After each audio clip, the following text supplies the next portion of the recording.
Bonsoir et bienvenue aux 12h30 à la une de l'actualité.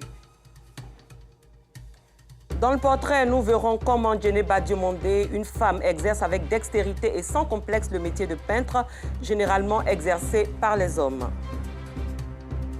La Guinée-Bissau accueille dimanche 9 juillet un sommet de la CEDEAO, largement consacré au Mali, à la Guinée et au Burkina Faso.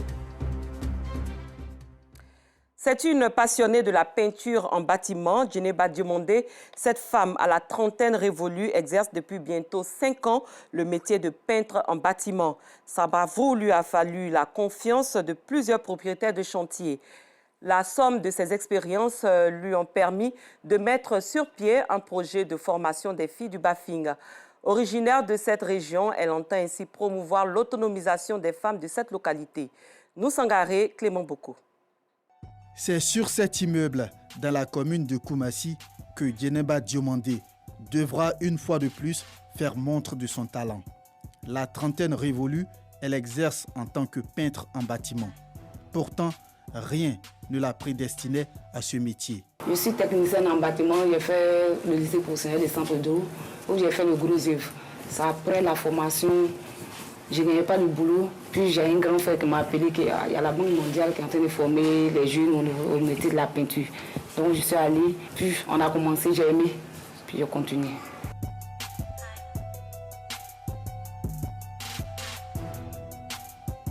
Aujourd'hui, Djeneba reçoit de nombreuses sollicitations.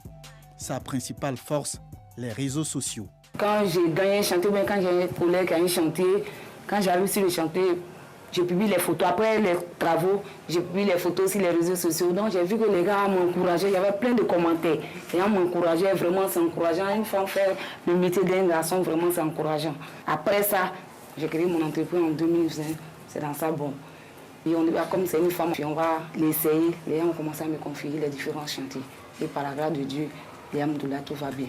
Pour ses collaborateurs, Djeneba est un exemple à suivre. C'est sur les sites, sur les chantiers, on s'est connus. Et puis, elle a aimé ma manière de travailler, tout ça. Elle a pu dire qu'on a qu'à former une équipe pour pouvoir travailler ensemble. Pour nous, les femmes, pour trouver un chantier, ce n'est pas facile. Donc, elle a trouvé une idée pour qu'on puisse travailler ensemble. Donc, c'est parti. En tout cas, elle aime bien, elle est gentille.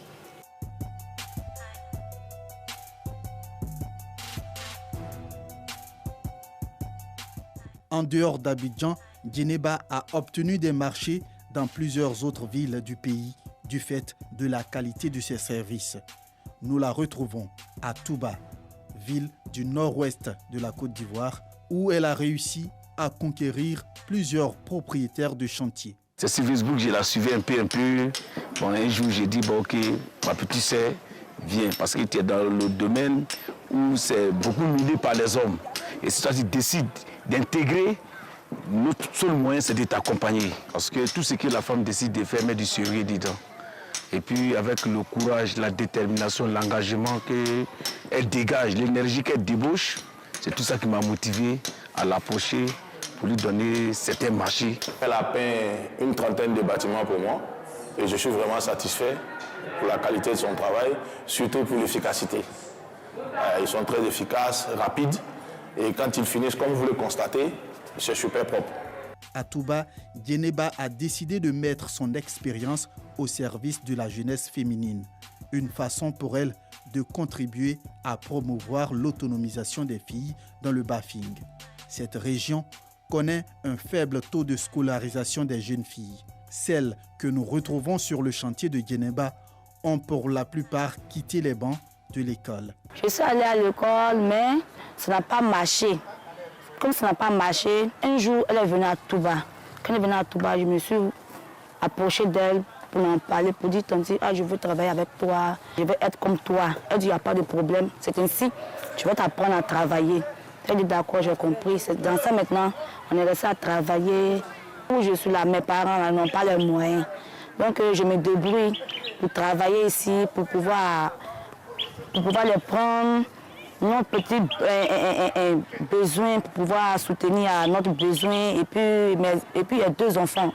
Il y a un qui va à l'école, qui fait ce pour 2. Donc, je me défends un peu pour pouvoir payer ses études. Je suis en classe de terminale. Je fais ce métier pour un passe-temps. Le jour n'est pas court. Je viens suivre les gens au chantier. Je vais à l'école, mais ça ne m'empêche pas d'aller suivre mon métier. Ça m'aide à financer mes études. Les cours de renfort, mes parents n'ont pas grand moyen, donc je suis obligée de faire ça pour pouvoir aider mes parents.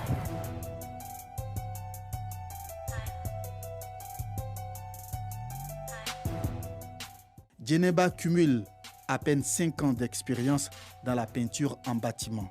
Pourtant, elle n'est pas à sa première initiative de formation. Elle a notamment participé à la formation de plus de 200 jeunes dans le cadre du projet Abobo Ezo. Quand j'ai créé l'entreprise, je travaille plus avec des femmes. Parce que je me suis dit que c'est un métier d'homme. Donc je vais former plus de femmes pour encourager nos soeurs. J'ai publié mes photos, puis père à son âme, le Premier ministre Ambak a vu mes images. Puis son chargé de communication est rentré en contact avec moi. Puis ils m'ont donné le marché à Bobo Ezo, où je devais former plus de 200 jeunes. Je suis venue dans ma région. J'ai vu qu'il y a plein de filles qui sont déscolarisées, qui sont assises à la maison. J'ai dit, bon, ce que j'ai fait à Bobo, pourquoi ne pas faire ça dans ma région? Pourquoi ne pas former les filles de ma région? Djeneba ne compte pas s'arrêter là. Elle ambitionne mener plusieurs actions en faveur des jeunes dans les prochaines années. Je veux former plus de filles pour éviter au moins que nous souhaitons au moins la main aux hommes. Et la peinture nourrit son homme. Grâce à la peinture, moi j'ai construit une maison pour ma maman. Grâce à la peinture, je me prends en charge, je m'occupe de ma famille. Tout ça, c'est grâce à la peinture. Si le métier de peintre en bâtiment est généralement pratiqué par les hommes, Djeneba, elle, a réussi à se faire une place au soleil dans ce secteur d'activité. Bon courage à Djeneba Diomandé. Les premiers pèlerins ivoiriens du contingent étatique ont regagné Abidjan ce jeudi 6 juillet 2023 dans l'après-midi en provenance de l'Arabie Saoudite où ils ont accompli le pèlerinage à la Mecque, le 5e pilier de l'islam. Ce sont au total 430 pèlerins qui sont de retour. On en sait plus avec Assitan Diarra. La joie s'est lue sur les visages des pèlerins qui ont effectué les Hajj à la Mecque. Il s'agit du premier contingent étatique. Ils ont été accueillis par les ministres de l'Intérieur et de la Sécurité, Vagondo Diomandé, à leur descente d'avion. Tous ont exprimé leur gratitude au président de la République, Alassane Ouattara. Nous avons été bien logés et vraiment nous avons été bien reçus. Vraiment, c'était bien confortable. Je remercie aussi ma fille qui m'a envoyé. Tout s'est bien passé par la grâce de Dieu, grâce aux bénédictions des parents. Et nous n'avons pas eu de problème. Nous prions pour notre président de la République, Alassane Ouattara, pour tous ses efforts qu'il déploie tous les jours, chaque jour pour les musulmans. Dieu merci, tout s'est bien passé. Tout s'est bien passé et nous espérons confirmer ce bilan-là à l'arrivée du dernier vol. Au nom de son Excellence, Monsieur le Président de la République, son Excellence El Hadj Alassane Ouattara, je voudrais souhaiter la bienvenue à nos pèlerins. Je voudrais, au nom des pèlerins, exprimer toute la gratitude due à son Excellence, Monsieur le Président Alassane Ouattara, qui a tout mis en œuvre pour que le pèlerinage de cette année, comme les autres années, se passe dans les meilleures conditions.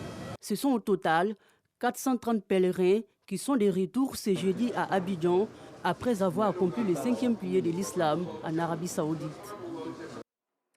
Vous avez certainement vu les conditions de vie difficiles du vieux Mamadou sur les antennes de la RTI. Mamadou Kara vivait dans des conditions de vie très précaires. Sa maison était inondée, c'était difficile pour lui et son épouse de se nourrir au quotidien.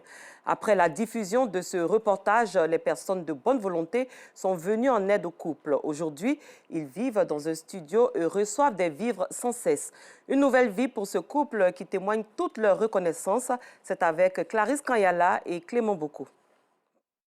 Le dimanche 25 juin dernier, un reportage sur Mamadou, un vieillard aux conditions de vie difficiles, diffusé sur RTI 2, a fait la une des réseaux sociaux.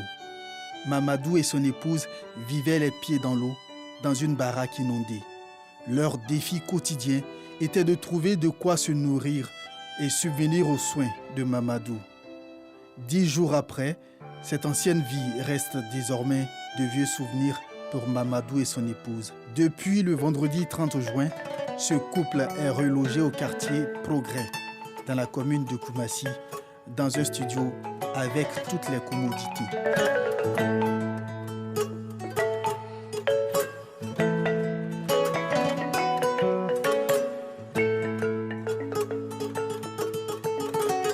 On a hérité beaucoup de choses. Selon ma vie était compliquée. Il m'assoit et dit, je n'ai pas de parents. Si le jour m'a dit, c'est moi qui cours. Depuis vous avez venu là, Bila s'est changé. Aujourd'hui là, on a eu une bonne maison. Nos vies sont changées, on ne dort pas dans l'eau encore. Maintenant, on ne voit plus l'eau de robinet. C'est ça, là, ils donnent beaucoup. Même on les prend pour... Donc, ils ont dit que si c'est beaucoup là, il faut prendre pour préparer le lit aussi. Et prendre pour préparer les sauces. Donc, il dit, nous qui sommes là, on ne gagne même pas l'eau. On va prendre l'eau pour préparer. Il dit, était bon. Hein? Ce couple dispose désormais d'un lit et d'un matelas flambant neufs.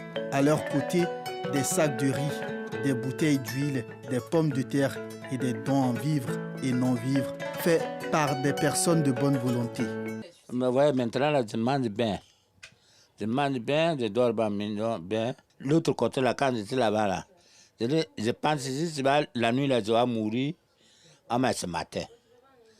Pour dire que je vais arriver 2 jours là, je ne crois pas ça. De grâce à Dieu, grâce à RTI, qu'on vit là, que ça suffit ici là aujourd'hui. Un véritable soulagement pour ce couple, pour qui ce confort n'était plus qu'un rêve. Mamadou n'a qu'un seul vœu, recouvrer la santé. Mon corps, là, tout, ça fait mal. Il y a des boutons qui sortent tout partout. Mamadou et sa femme peuvent désormais dormir en toute quiétude. Mais les défis du couple restent nombreux. Le mercredi 5 juillet dernier s'est tenue au Palais de la Culture de Treichville la première manche de la phase éliminatoire de l'émission Wozo Vacances. Wozo Vacances, rappelons-le, est une émission culturelle de jeux et de distraction du groupe RTI. On en parle avec Abdulaziz Guira et Clément Boko. Wozo Vacances a ouvert ses portes devant un peu plus de 4000 spectateurs au Palais de la Culture de Treichville. Dans l'après-midi de ce mercredi s'est déroulée la première manche éliminatoire de la compétition. Les tout-petits débordaient de joie.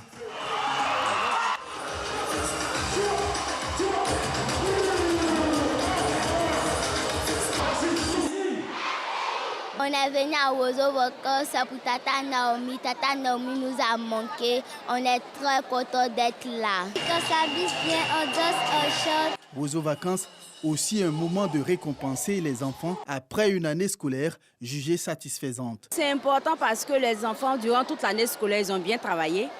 Donc je tiens à rappeler que je suis venue avec 14 enfants. Eux tous ont bien travaillé, ils vont en classe supérieure.